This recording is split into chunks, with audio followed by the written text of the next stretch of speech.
sou Márcio Porte, atualmente presidente do Conselho de Administração da Sicredi Pioneira. Atuo na cooperativa já desde 1992. Por muitos anos atuava bastante na linha como um colaborador, como um empregado, não engajado na causa. A partir de uma pós-graduação em cooperativismo, que eu comecei a estudar mais sobre o cooperativismo. Eu hoje me sinto tranquilo para falar sobre cooperativismo porque estudei muito sobre ele. Normalmente a gente não defende uma causa sem conhecer ela de forma profunda. Não tem como haver uma transformação num colaborador, por exemplo, se ele não souber o que ele está falando. Então hoje o fato de eu me sentir tranquilo quanto ao assunto cooperativismo faz com que de fato eu viva o cooperativismo na prática.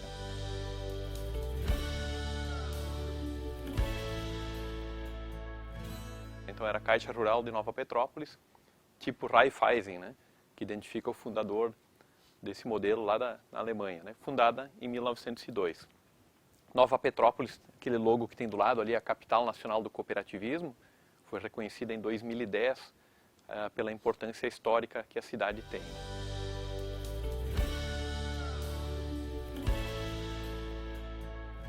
O iniciador no Brasil foi um padre suíço, né, o padre Theodor Amstadt. Ele nasceu na Suíça, mas ele estudou na Alemanha, estudou na Holanda, estudou também na Inglaterra.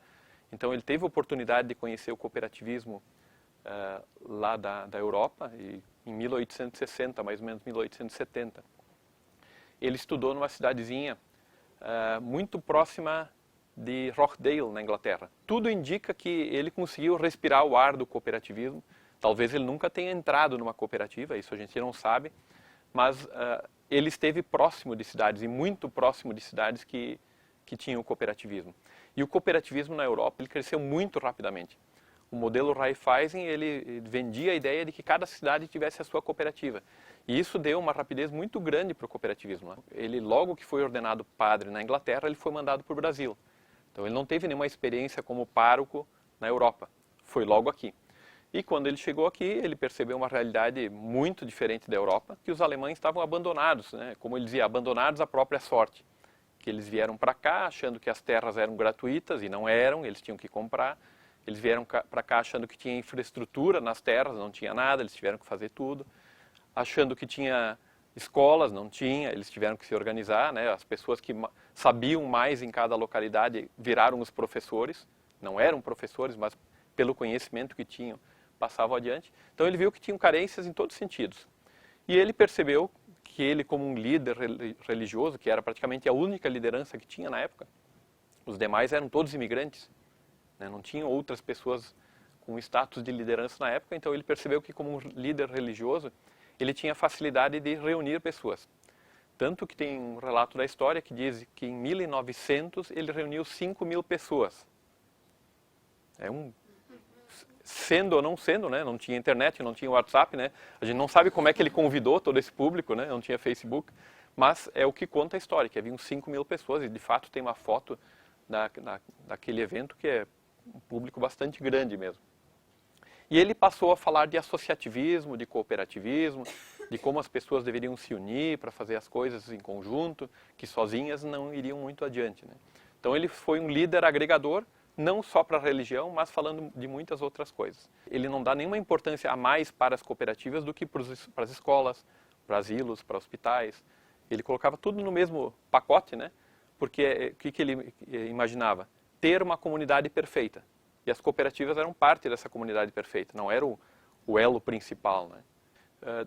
Nos registros da Pioneira não aparece em nenhum momento que ele tenha dito alguma coisa sobre Raiffeisen. Mas o que é interessante, quando a gente olha a ata da fundação da cooperativa lá, que hoje é a União RS, né, lá em Cerro Largo, que foi em 1912, se não me engano, na ata da fundação diz o seguinte, que o padre abriu os trabalhos da Assembleia e logo na sequência passou para o senhor Schwingel, profundo conhecedor do cooperativismo do modelo Raiffeisen. Então, a partir de algum momento, ele passou a contar com o apoio de alguém que conhecia o modelo.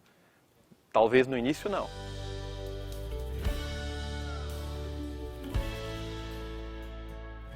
Na verdade não, porque essa data de 28 de dezembro ela foi a terceira alternativa. porque ele começou com reuniões em outubro, a primeira reunião foi em outubro, a segunda reunião foi em novembro e a terceira foi em dezembro. Quase como hoje a gente tem assim, a edital de convocação de assembleia ordinária, extraordinária, 3 convocações, né? Só que o objetivo não era ter 3. O objetivo era ter criado em outubro, e aí por questões lá daquela época, em outubro, se não me engano, faleceu a esposa de uma das pessoas que era apoiadoras, e o padre teve que ir lá, né, como pároco, então ele foi chamado no enterro. Então a primeira tentativa foi frustrada. Na segunda tentativa, eles estavam reunidos no centro de Nova Petrópolis, na Sociedade Tiro ao Alvo, e aí deu um temporal, e o temporal derrubou o pavilhão dos atiradores, como se fala, né? Até tem um vídeo, se vocês procurarem no YouTube, História da Sicredi Pioneira, ele conta essas tentativas fracassadas, né? E aí a terceira tentativa foi a que deu certo, que foi em 28 de dezembro. E aí não foi mais em Nova Petrópolis, foi na linha Imperial. Com a constituição da cooperativa na linha Imperial, toda a primeira diretoria foi da linha Imperial.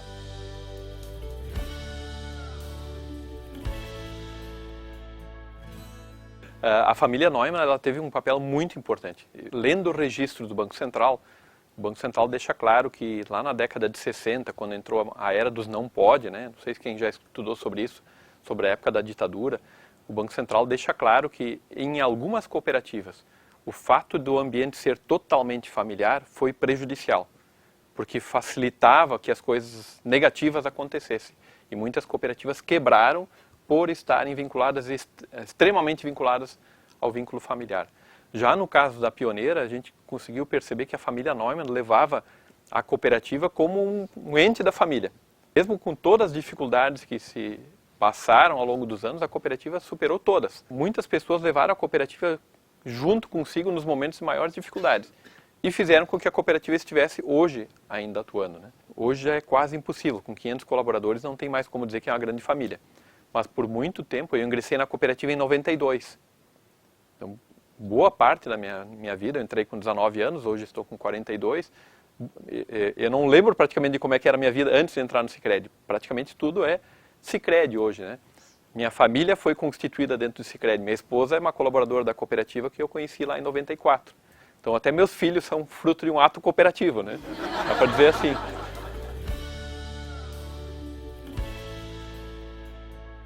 Por que foi criada a cooperativa? Porque não tinham bancos na região. Os bancos mais próximos ou eram em Porto Alegre ou em São Sebastião do Caí, que era a sede do município. E a legislação dizia o seguinte: as cooperativas não podem ter filiais. Na época, 70% da movimentação vinha dessa sede, que é a quarta sede, de 67 a 77. 70% do movimento já era do centro da cidade. A mais detalhada e mais polêmica de todas é essa ata de 67, quando fala da mudança de endereço. Porque como os dirigentes da cooperativa eram da linha Imperial, eles tiveram muita dificuldade de fazer passar a proposta de migração para Nova Petrópolis. Eles eram favoráveis porque sabiam que não tinha outro jeito.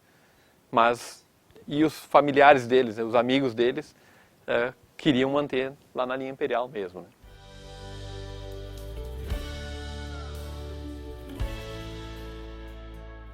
E aí, passado todo esse momento de dificuldade, em 1980, foi criada a central, né, na época chamada COSECRER, formada por um grupo de 9 cooperativas remanescentes, entre elas a Cooper Rural, lá de Nova Petrópolis, que era a mais antiga de todas. Não era a maior. A maior de todas as cooperativas na época era de Cerro Largo. A Pioneira, ela não era grande, apesar de ter tanto tempo de história. Se a gente pegar desde 1902, o auge de associados foi em 85, com 3 mil associados. Bom, por que a cooperativa era pequena naquela ocasião, né? Eu elenquei aqui 4 questões. Primeiro, que o foco era só na área rural. É muito difícil a gente conseguir traçar um paralelo de como é que seria a cooperativa sem a marca Sicredi e com a marca Sicredi. E na época teve toda uma discussão, eu ainda já estava na cooperativa naquela época, na discussão, vamos aderir ou não vamos? O nosso bem maior, assim se dizia na época, o nosso bem maior é a marca Cooper Rural. Será que vamos aceitar essa proposta de aderir a uma marca única? O que seria hoje da cooperativa se não tivesse aderido, não tivesse mudado, né? Cooper Rural, né? E a outra questão que eram as restrições legais muito fortes que haviam, né? A era dos não pode, como se dizia, que a cooperativa praticamente não podia nada, né? A legislação dizia mais o que não pode do que o que podia ser feito, né? Então, diante desse cenário, a cooperativa tinha que ser pequena mesmo, ela não podia ser forte. O crescimento começou a partir de quando? Marca Sicredi, tecnologia.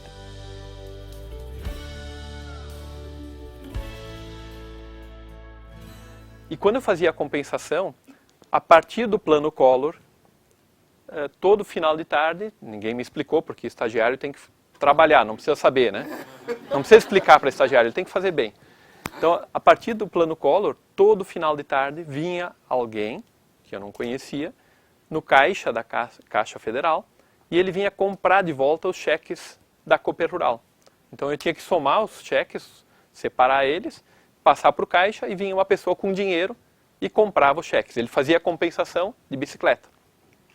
A Caixa Federal e o Sicredi, ou a Cooper Rural, era um lado da praça era a Cooper Rural e no outro lado da praça, na avenida, era a Caixa Federal. Então, quase não tinha risco, mas mesmo assim ele vinha de bicicleta para comprar esses cheques de volta, né?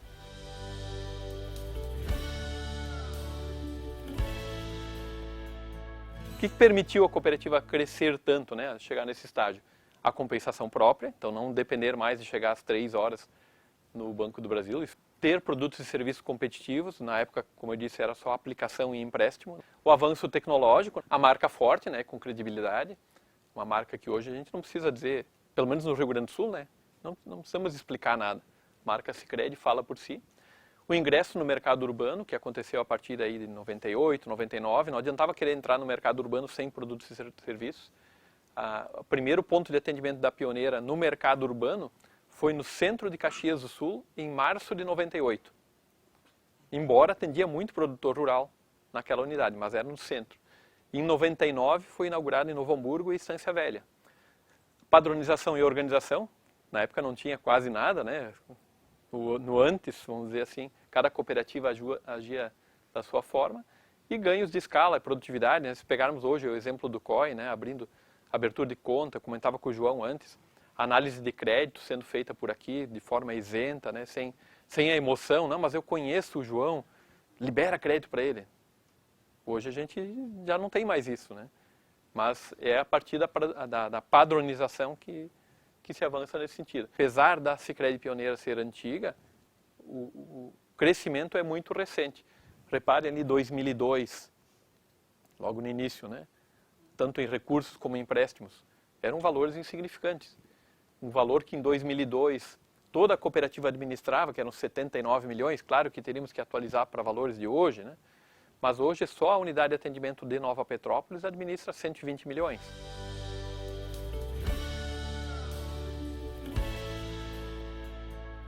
Bom, falando um pouquinho de educação cooperativista, e história já falei, mas um pouquinho de educação cooperativista.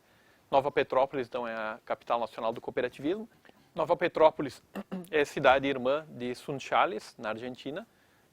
Sunchales é a capital nacional do cooperativismo de lá. O que a gente mais aprendeu com Sunchales, e que nós temos pessoas direto indo para lá, visitando, a educação cooperativista. É muito forte lá. É muito diferente da gente imaginar como são as cidades no Brasil e como são as cidades na Argentina. Eles se queixam muito de que o governo argentino, né, que ele trabalha muito para a região metropolitana de Buenos Aires, né, a grande Buenos Aires. E que o interior, eles não têm muita preocupação. Porque se o governo conseguir uma boa votação em Buenos Aires, ele ganha, sempre. Então, aprendemos muito com eles sobre educação cooperativista e, baseado nisso, nós copiamos um modelo, que eu vou falar primeiro dele, que são as cooperativas escolares, através da educação que a gente pode, de fato, construir, mudar o mundo que a gente vive. Quem vão ser os líderes do futuro? Nós temos esse papel de educar esses líderes, de formar esses líderes do futuro. A gente não pode esperar que o atual modelo de educação do país faça isso.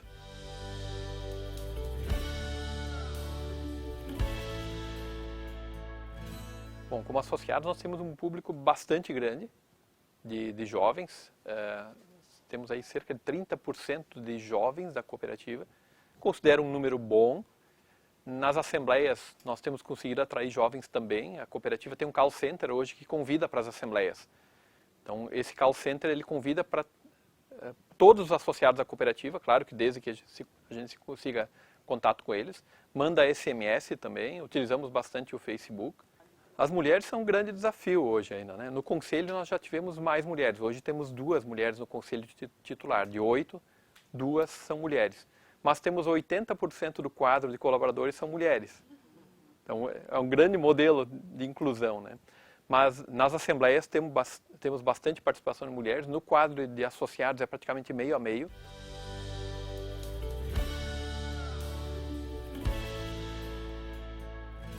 Eu vejo que os colaboradores muitas vezes não se dão conta que nós todos estamos em uma empresa diferente.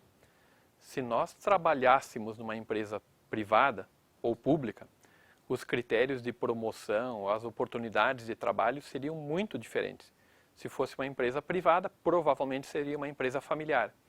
E ao ser uma empresa familiar, quem é promovido para um cargo de gerência ou de diretoria, um cargo estratégico, é um dos familiares. É um filho, um irmão, uma nora, um genro, né? Alguém que seja da família. Numa cooperativa não existe essa lógica de empresa pública ou privada, permitindo que qualquer colaborador possa crescer desde que acredite na cooperativa. Eu ingressei na cooperativa em 92 como caixa. Acreditei na cooperativa, permaneci muito tempo na cooperativa, mas eu nunca esperei chegar ao cargo de presidente. As coisas foram acontecendo, o crescimento foi acontecendo de forma natural. Como recado geral, acreditem na cooperativa e deem tempo para que as coisas aconteçam. Muitas vezes a pessoa quer ser promovida ou reconhecida antes que a maturidade acompanhe a pessoa. Então, o tempo transforma e o conhecimento também.